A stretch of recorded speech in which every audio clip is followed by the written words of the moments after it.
Ibu Kota Negara Nusantara atau IKN Nusantara ditetapkan di Kecamatan Sepaku, Penajam Pasir Utara, Kalimantan Timur. Tempat ini bukanlah tanah kosong tak berpenghuni. Sudah ratusan tahun suku asli seperti suku Balik dan suku Pasir menempatinya. Di sini juga terdapat para pendatang dan para transmigran. Mereka membaur bersama-sama. Kita akan menggali inspirasi, harapan, dan kekhawatiran mereka. Apa saja yang bisa kita dapat? Simak liputannya.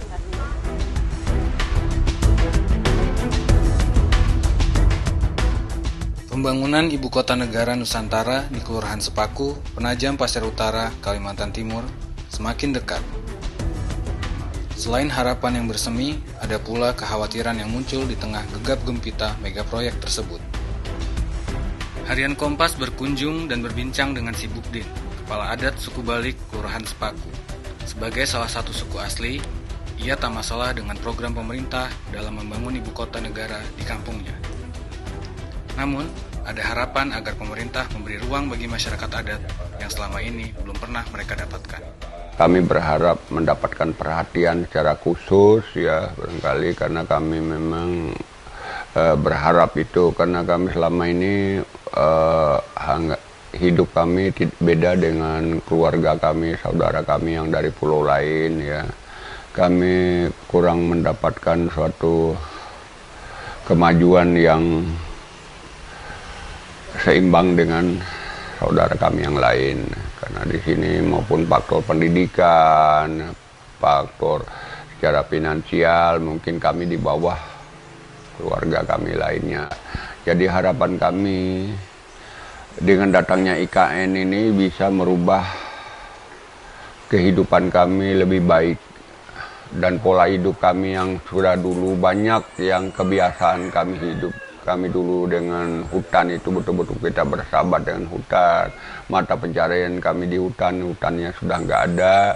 Binatang buruan semua nggak ada ya. Galamadu, rusa, ya rotan, damar. Ya.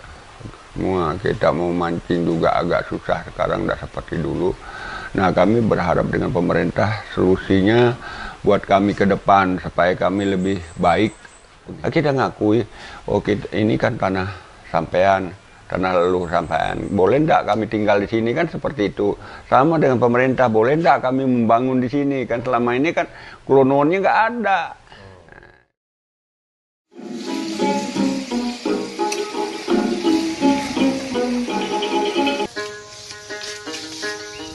Hal senada juga dilontarkan Yati Dahlia, keturunan suku Balik yang juga berprofesi sebagai seniman tari ronggeng Balik. Menurutnya, hak kelola hutan dan hak masyarakat adat belum dirasakan lantaran pemerintah belum mengakui mereka sebagai masyarakat adat melalui peraturan daerah. Ia pun berharap pemerintah membuat kajian dan segera menerbitkan perda masyarakat adat di Penajam Pasir Utara. Kita nggak diakui juga, terus nggak dianggap juga di IKN itu, padahal kita tuh dari nenek moyang kita sudah bermukim di situ gitu loh. Nah, terus dengan adanya IKN ini kita nggak mau dong kalau kita dilupakan, ditinggalkan seperti itu. Saya maunya ada wadah tempat buat kami tetap melestarikan budaya kami yang ada, yang sudah punah pun kami tetap ingin menghidupkannya kembali dengan diperhatikan oleh pemerintah. Selama ini kami pun juga dengan adanya sanggar-sanggar saya belum ada pemerhatian dari pemerintah, juga belum ada gitu. Jadi bergerak sendiri.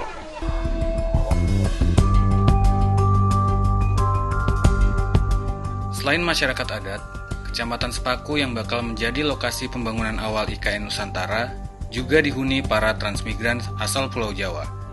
Bahkan, kini mereka adalah penghuni terbesar Kecamatan Sepaku dengan cakupan hampir 60% total penduduk.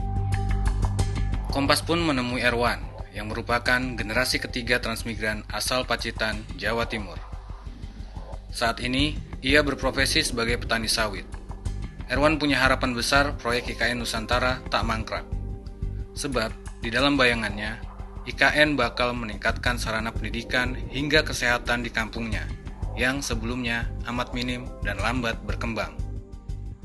Untuk saat ini pasti akan kehilangan di situ. Tapi harapannya tetap ganti rugi itu ya bisa untuk peningkatan ekonomi kita ke depannya gitu.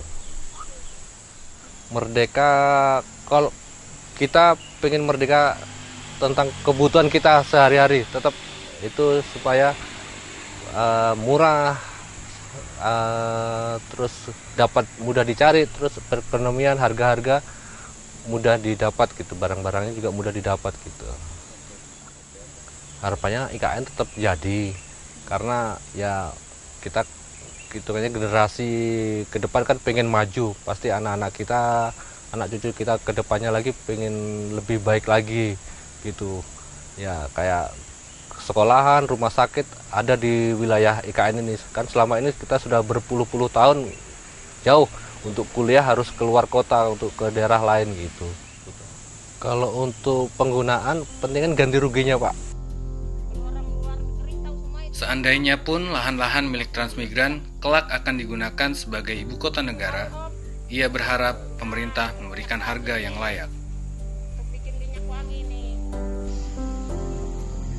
Di akhir perjalanan, harian Kompas pun mampir ke sebuah warung yang berjarak sekitar 5 km dari titik nol IKN. Warung itu milik Rania, perempuan 58 tahun keturunan suku Pasir, suku asli yang menetap lama di kawasan tersebut.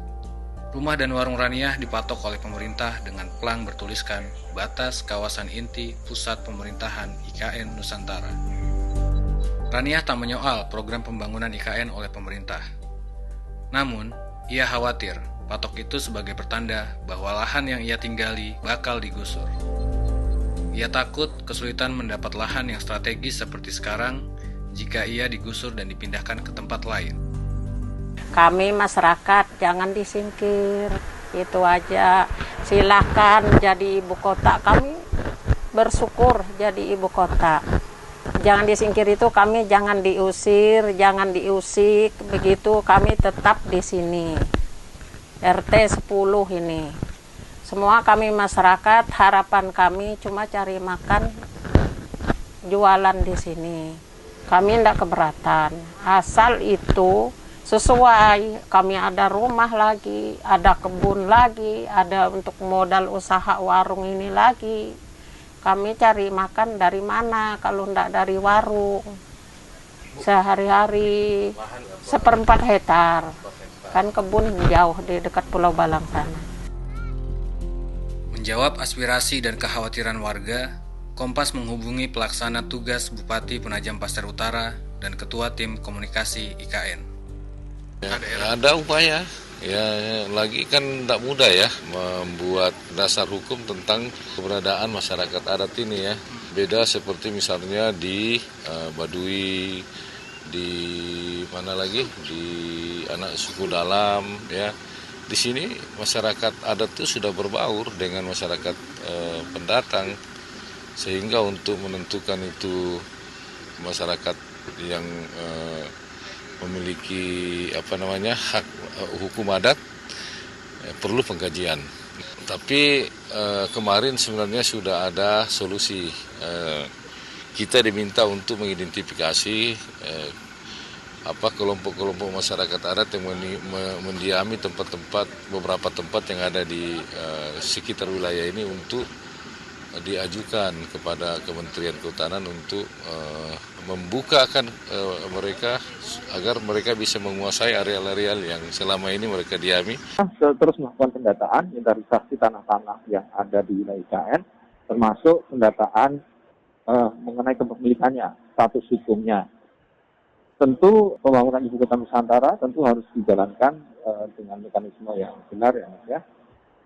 Tanah yang dibangun tentu juga harus ada kejelasan statusnya nantinya, dan tentu pemerintah menghargai kepemilikan penguasaan tanah yang ada di wilayah IKN yang akan menjadi area pembangunan ibu kota Nusantara. Jadi pemerintah tentu acuan untuk peralihan tanah tadi ya salah satunya tentang berdasarkan undang-undang tentang tanah penggunaan pemanfaatan tanah untuk kepentingan umum. Mendengar kisah-kisah warga di sekitar IKN menyiratkan satu hal, sejatinya pembangunan adalah yang memanusiakan. tidak menyingkirkan orang-orang yang lebih dulu berjuang di tanah itu. Sebuah puisi dari Wiji Tukul mungkin bisa jadi pengingat para penguasa. Ini tanah airmu, di sini kita bukan turis.